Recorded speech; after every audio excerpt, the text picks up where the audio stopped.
দিছে বিদায় যেমন খুশি তেমন চলতে পারে, কিচ্ছু বলেন না, শুধু এতটুকু বলেন না বেরুন কাইফা তা'মালুন, তুই করিস কি আমি দেখতে থাকি। আরেকটা কথাও বলেন ফান্তাযিরু, অপেক্ষা কর, ইন্নী মাআকুম মিনাল মুনতাযিরিন, আমিও অপেক্ষায় আছি। আল্লাহ কিসের অপেক্ষা?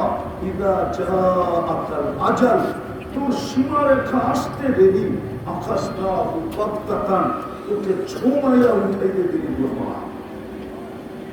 ডেলি আপনার উপরে বাজেট ব্যয় করে যুবক ও নারী ও পুরুষ, ডেলি আল্লাহ বাজেট ব্যয় করে, কোটি টাকার উপরে আমাদের উপরে বাজেট ব্যয় হয়।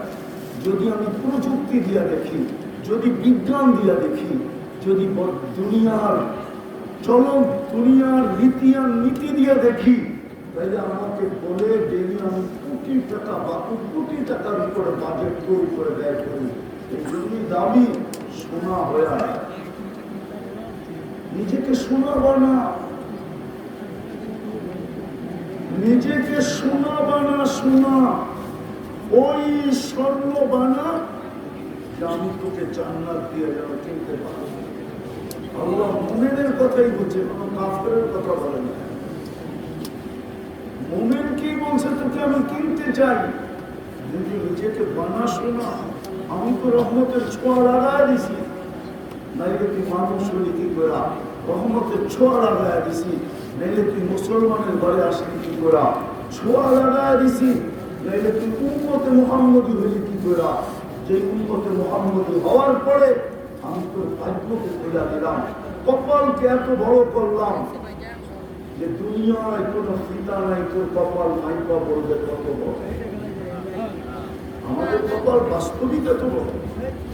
যদি বড় না হতো, আমাদের কপাল যদি বড় না হতো, তাহলে প্রথম মানুষ, প্রথম নবী, প্রথম রসুল, ভালো মতো শুনি, প্রথম মানুষ, প্রথম নবী, প্রথম রসুল সামান্য একটা ভুল করলেন, 350 বছর আগায়া মাফ করলেন। 350 বছর। আদম আলাইহিস সালামকে 350 বছর কাটানোর পরে মাফ করতেন। আর উম্মতে মুহাম্মদীর ভাগ্য এত বড়, উম্মতে মুহাম্মদীর ভাগ্য এত বড় যে সারা দিন গুনাহ করে রাত্রে ডাইকা ডাইকা মাফ করে দিয়েছে। কসম খোদার, এখন ডাকতেছেন আলমিন মুস্তাগফির ফাগফির আলা, কিয়াসিস মাফ চাবি আমি মাফ করে দেব। কিন্তু এই মজমায় তো একজনও পাওয়া যাবে না, তোলাবা ওলামা ছাড়া একজনও পাওয়া যাবে না যে গুণের সময় আল্লাহর কাছে তওবা করে বিমার হাত দুটা উঠায় বিমার। কিশোরগঞ্জের ভাষাই বলে, পিওর বাংলা ভাষায় বলে, বাংলা চূড়া বাংলা ভাষা দিয়ে এতটুকু বলে আল্লাহ তওবা মাইরা, এতটুকু বলুক মাইরা। কেননা সকালে উঠাইলে না হবে সকাল, না উঠাইলে হবে তো পরকাল। এই শহরে বহু নারী পাওয়া যাবে, মা বোন পাওয়া যাবে, যারা এখনো আঁচল দিয়ে চোখ মোছে, চোখের পানি মোছে, আর এই কথাটাই বলে রাত্র ঘুমাইলো আর উঠলো না। স্বামীটা রাত্র ঘুমাইলো আর উঠলো না। এরকম নারী কি পাওয়া যাবে না এই কিশোরগঞ্জ শহরে? যে যখনই মনে ওঠে তখনই চোখের পানি আঁচল দিয়ে আছে। এরকম সন্তান কি এখানে পাওয়া যাবে কিনা জানি না, কিন্তু শহরে পাওয়া যাবে যে এখনো আফসোস ভরে শব্দে বলে বাবা রাত্রে ঘুমাইলো আর উঠলো না। বাবাও পাওয়া যাবে হয়তো যে ছেলেটা রাত্রে ঘুমাইলো আর উঠলো না। একজনও তো তওবা করে ঘুমায় না।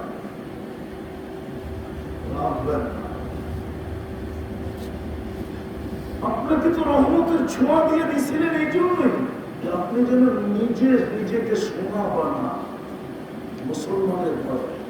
কিন্তু আমি যখন যুবকদের দিকে দেখি আমার মনে হয় ওরা ইসলাম পছন্দ করে, যদি ইসলাম পছন্দ করতো তাহলে ওদের চুলের স্টাইল কেন এরকম হতো?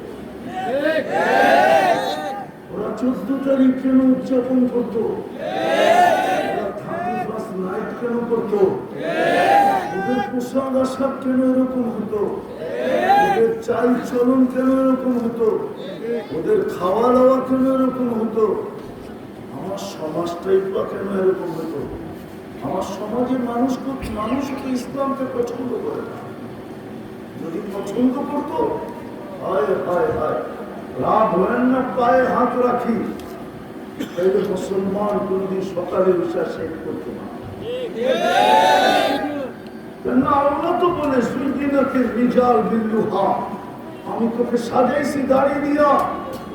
আগেরটা শুনে দাড়ি দিয়া সাজাইছি এই জন্য, মা ইন্নাল্লাহ লা ইস্তাহি বি শাইবাতিন শাইয়াবা ফিল ইসলাম। যেই মুসলমান ইসলাম অবস্থায় দাড়িকে পাকায় দিল, আল্লাহ বলে ওকে দেখতে দেরি, আমি লজ্জা পাইতে দেরি করি না। আর আমি যাকে দেখে লজ্জা পাই তাকে কখনো শাস্তি দেই না, না, না, না, না।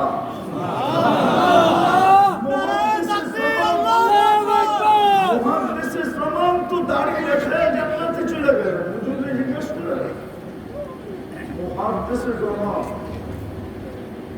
স্বপ্নে দেখা হয়েছে, জিজ্ঞেস করছে কি ব্যবহার করলো? হাদিস মনে উঠছিল, বিদায় উঠেই দেখায় দিলাম, দাড়ি দেখায় জান্নাতে চলে গেলাম। যে দাড়ি দেখায় আল্লাহ যখন জিজ্ঞাসা করছে কি নিয়ে আসছিস, তো এই হাদিস মনে উঠছে, দাড়ির হাদিস। আল্লাহকে বলছি সাদা দাড়ি নিয়ে আসছি, আর কিছু নিয়ে আসছি না। আল্লাহ চেতা গেছে দাড়ি। আল্লাহকে জোরে বলছি, চেতেন কেন? আপনি কি বলেন না জিবরিল আলাইহিস ইসলামকে? জিবরিল আলাইহিস ইসলাম কি বলে না আমাদের নবীজিকে? আমাদের নবীজি কি বলে না সাহাবা ইকরামকে? সাহাবা ইকরাম কি বলেন না আমাদের ছাত্রদেরকে? ওনারা কি বলে না আমাদেরকে আপনারা কি সাদা দাড়ি দেখলে লজ্জা পান, শাস্তি দেন না? এখন তো উল্টা দেখতেছি, আপনি রাগ হয়ে গেলেন দাড়ির কথা বলার সাথে সাথে। আল্লাহ হাসি দিয়া বলতেছে, সবাই সত্য বলছে, আমিও সত্য বলছি, তোকে মাফ করে দিলাম। ওই মুসলমান দাঁড়িয়ে আছে কি করে? যদি ইসলামকে লাইক করতো, যুবক এই স্টাইলে চুল কাটে, বারবার ছেক খাওয়ার পরেও 14 তারিখ করে দিত। একটার চেহারা তো বলে না যে ছেক ছাড়া নাই। হয়তো ছোট খাইছে, মেলে বড় খাইছে। একটার চেহারা তো বলে না যে জুতা দেখা ছাড়া একটা বাকি আছে। একবার না একাধিকবার দেখছে। আমি অলিও না, আবার একবারে খালিও না। সোনা হাতে নিয়ে বলতে পারি খাইট কতটুকু আছে। তোমার চেহারা দিকে বলতে পারি তুমি শেখ কয়বার খাইছো। বেশি আমার লোকে চলে না, যেটা বুঝেই দিছি এটা বোঝো। ছোঁয়া দিয়েই তো মানুষ বানাইলেন, ছোঁয়া দিয়ে তো মুসলমান বানাইলেন। সোনার মতো সোনা হওয়ার জন্য ছোঁয়া দিয়েই তো উম্মতে মুহাম্মদী বানাইলেন। কিন্তু নবীর আদর্শ তো আমাদের কাছে প্রিয় না। যদি প্রিয় হতো, কিশোরগঞ্জের মানুষ জামে আমদাদিয়ার কুলে বসা বলতেছি, খবরে কিন্তু প্রথম প্রশ্ন হবে, প্রথম প্রশ্ন একের ভিতরে 3টা, আর যুক্তিতে এটাই বলে সত্য। কেননা আমরা আমাদেরকে আল্লাহ চিনাইছেন কে? আল্লাহ চিনলাম কি করে? আমরা মুহাম্মদুর রাসূলুল্লাহর মাধ্যমে আমরা আল্লাহ চেয়েছি। সত্য তো? কোরআনও এটাই বলে, হুয়াল্লাযী আরসালা রাসূলাহু বিল হুদা ওয়া দীনিল হক। কোরআনও এটাই বলে, ইয়া আইয়ুহাল মুদ্দাথির কুম ফাআনযির ওয়া রাব্বাকা ফাকাব্বির। কোরআনও এটাই বলে, যার মাধ্যমে আল্লাহ চিনলাম, কোরআন চিনলাম, হাদিস চিনলাম, জান্নাত জাহান্নাম চিনলাম। কবরের প্রথম প্রশ্ন কিন্তু ইমাম বুখারী লিখছে, আমি লিখি নাই। ইমাম মুসলিম লেখছেন, আমি লেখি নাই। উনি এরপরে আর কোন শব্দ আনেন নাই। মুর্দাকে দাফন করার পরে যখন আত্মীয় স্বজন ফিরা যাইতে থাকে, উনি লেখছেন মুর্দা আত্মীয় স্বজনের জুতার আওয়াজ শুনতে থাকে। তারপরে দুইজন আসে, তারপরে তাকে বসায়, সর্বপ্রথম প্রশ্ন করে, মা কুনতা তাকুলু ফি হাযা রাজুলি মুহাম্মাদিন সাল্লাল্লাহু আলাইহি ওয়াসাল্লাম, বল যেই নবীর উম্মত তোমাকে বানায়া ভাগ্য খুলে দিল, বলো তুমি ওই নবীর আদর্শে কতটুকু আদর্শবান ছিল। বলো, প্রথম প্রশ্ন এটা হবে। এটা দিতে পারলে আর বাকি দুইটা জিজ্ঞাসা করা হবে না। একটার ভিতরে তিনটা, না পারলেও জিজ্ঞাসা করা হবে না। একটার ভিতরে তিনটা, আমি মানি তিনটা, কিন্তু একটার ভিতরে তিনটা। ওই রসুলের উম্মত বানাইল, আদর্শ কতটুকু? আদর্শ তো পছন্দ করি না। যদি পছন্দ করতাম তাহলে মুসলমানের এই দুরবস্থা কেন হতো?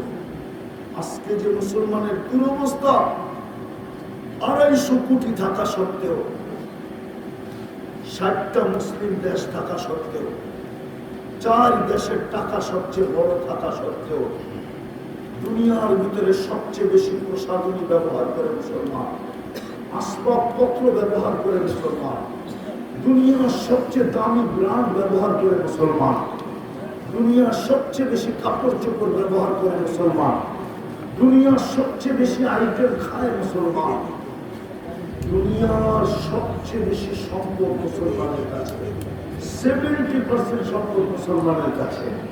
তারপর মুসলমানের এই দুরবস্থা কেন?